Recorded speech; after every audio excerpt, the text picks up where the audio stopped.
Well, I've always been motivated to be involved with the grassroots, so I have an extensive background and history of doing that, probably over 15 years. I would say even since high school that it's just been a passion of mine to be involved in government. So I ended up being the party chairman in my county, and then ended up running for supervisor, became chairman of the board, and now I just see an opportunity for a candidate with real grassroots experience and a record to maybe change the field up a little bit here at the lieutenant governor race. This race is already pretty full. There's a lot of people have already announced that they're running, maybe people speculating. Do you think that benefits a candidate like you, or just give me your sense of this crowded field already? Well, I say the more the merrier. I know sometimes people say that it's crowded, but I know that when we had a congressional race that opened up when Congresswoman Joanne Davis died, we had 11 candidates. I think the more candidates that you have in the field, the more choice that the people have, and I think when you look at the record of the candidates who are in this race, you'll see that I stand alone as the grassroots candidate with a record of success in Stafford County of both reform and just an efficient government. So what are some of the issues that you're most concerned about that you would focus on in your race for lieutenant governor?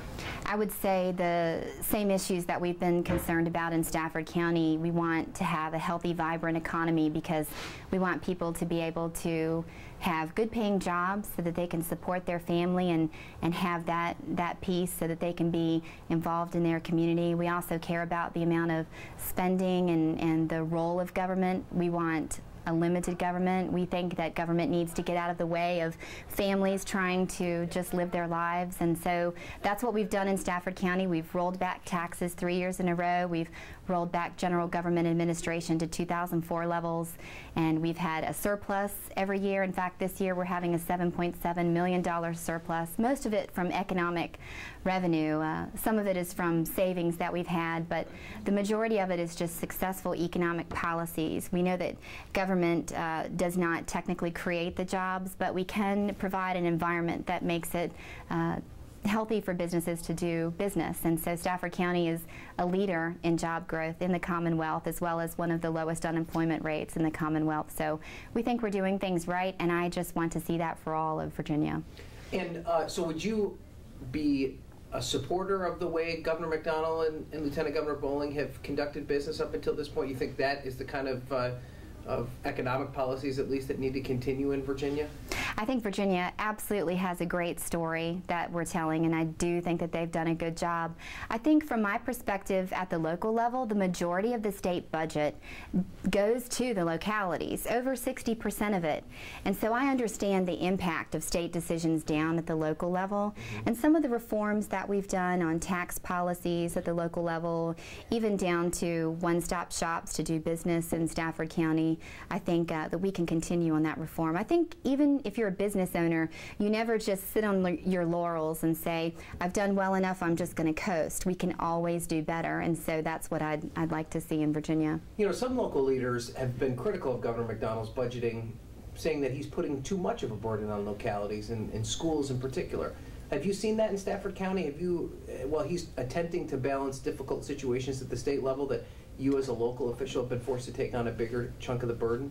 I do think that there is a burden that the localities are bearing, but I also know that there's a burden that Governor McDonnell and our state legislatures have also had to bear with a federal government that has been at a standstill, that hasn't passed a budget in 3 years, that is growing exponentially in the amount of debt that's being taken on at the federal level. So the burdens definitely are passing down, and I like to make a joke that someone had said to me that if we could just create a fourth level of government, you could pass that on. But as far as we're concerned, we've absorbed the cuts. We absorbed about $4 to $5 million in cuts or unfunded mandates from the state, but that's okay. We did it. We also lowered taxes. We also had a bond rating upgrade, and we're also announcing a surplus. So we can do this. We want our governments to be more efficient, and so yes, I do think that Governor McDonnell has done a good job. I also think I have some ideas of how to continue some of those reforms. I'm from New York State, and there is fourth and fifth levels of government. So oh, is there? Okay. We don't really want that in Virginia. I lived in a town where I was, paid the state taxes and the county taxes, and I also paid a town tax and a village tax. So oh, you're really? Wow. They don't distinguish like they do here. So, let's talk a little bit about the race. A statewide race is probably a much bigger step than anything that you have encountered in your political career, in terms of the amount of money it's going to require, the amount of travel, and the amount of introducing of yourself that you're going to have to do across the state. I mean, you're pretty much unknown outside of Stafford County. How do you get your name out there? How are you going to pay for it?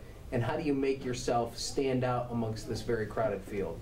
I would think actually most of the candidates that are in this race are going to have that same struggle. I think if you look at most of my opponents, they're not known statewide. So I think all of us have the same constraints that I might have. The first thing that I did, though, to kind of change this up, our campaign launched a video, because I knew that that's one of the issues that people might have, is they might be hearing about me. They needed to see me. They needed to hear what I believe and what it is I'd like to do. So our campaign is definitely going to be launching an aggressive social media campaign. We've already done that, and that's part of what I've done as supervisor.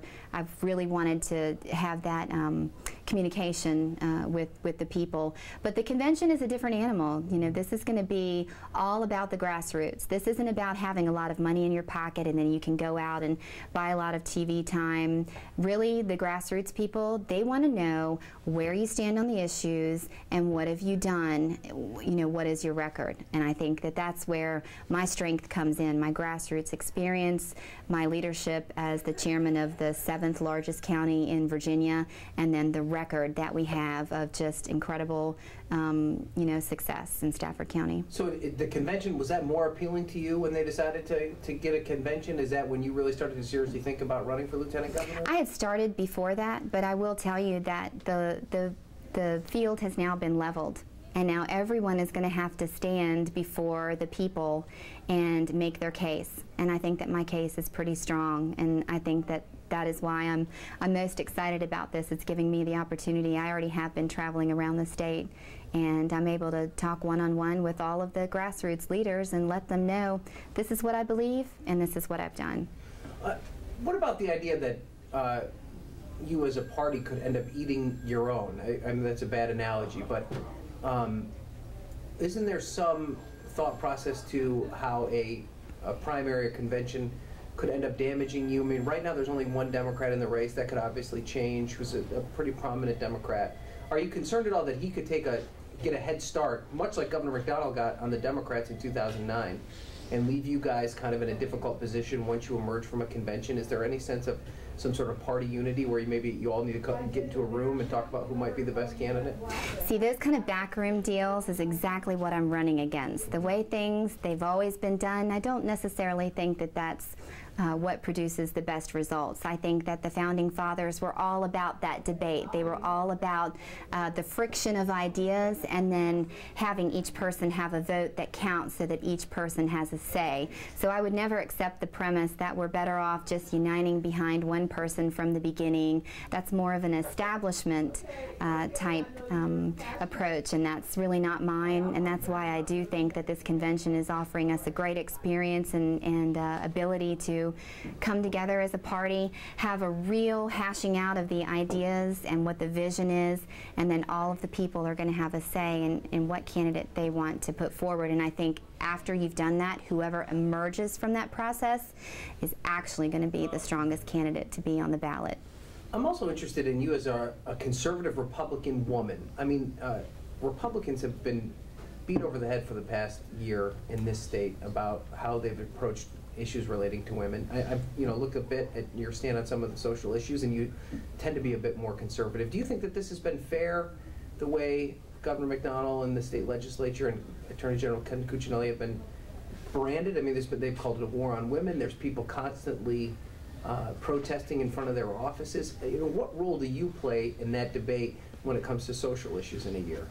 I will say that that was also one of the considerations in my entering this, because I don't think that that's fair. I think that the Republican Party has helped produce me. I've had so many opportunities in the Republican Party. My fellow board members treat me so fairly, and I've had the support of many Republican leaders, and I want to be that voice. I want people to know that that the Republican Party is very much an equal party, and I do think that that's just the other side very conveniently kind of massaging the message the direction in which they want it to go, but that's not at all the truth. And that's one of the reasons that I'm even able to do this, because I have had success in the Republican Party. And do you think that distinguishes you, that there aren't a lot of female Republican conservative voices out there right now, and it makes it easy for that other side to kind of point to all these old white guys that are kind of doing all the talking?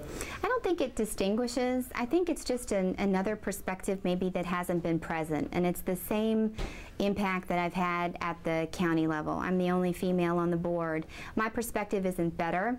It's just a different perspective, and I think at the end of the day, when you have different perspectives coming together, you end up getting a better result. Okay.